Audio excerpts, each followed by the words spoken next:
Let's look at page 7, and this is on the corridors of justice, where we have the Apex Court today giving a ruling, and this is to do with the, there you go, on death row. Now, we've not had any, we've had people convicted of, being on the hangman's noose, but has not been affected. But the court today is going to rule on, the Apex Court rather, is going to rule on whether this is legal or illegal, and to an extent where they may actually release those who are on death row.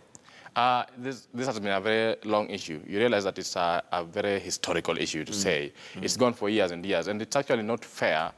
As a lawyer speaking, it's not fair that these people are on death row, but you actually not put the hangman's noose. We have to be very honest with that. If you are actually on death row, you need to know that what's going to happen, because you are left on kind of a vacuum. It needs to be predictable, because if it's death row, then it is death row. If it's death row, it's death row. But what stops them from executing? No, but I think the law has not been clear on that part.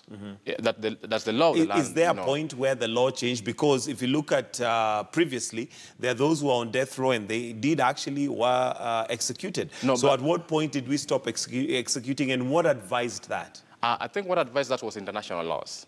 And now we bring international laws. Because there was a period when international law was saying that it's not right to actually kill these people. Take the life of another individual. And the main issue was the process of doing it, which is a big issue in international law.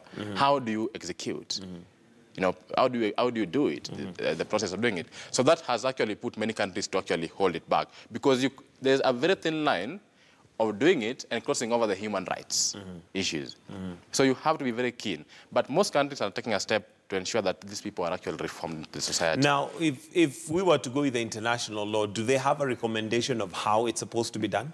Most people, they have been flouted. Is it the gas chambers? Do you get an injection? But, you know, international law is kind of a vacuum. There's no single way of, they don't really actually give you the way to do it. It's now down to the country's jurisdiction to decide how to do it. But they usually have recommendations. You can have a list, like they say that the anesthesia, the one what do you call it? Where they inject Where they inject you, it's much more, less lethal than the others. They actually were against hanging.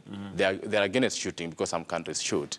So I think that there are a few ways that have been flouted, but actually international law doesn't give you a clear way. It's the local jurisdiction to come up with proper ways that are accepted by international lawyers. Okay, and what should we expect from the Supreme Court this morning now? I mean, once they give the ruling, is it likely they could say that death row is no longer a way that Kenyans can be punished? I think what they would say, in my opinion as a lawyer, is that times have changed.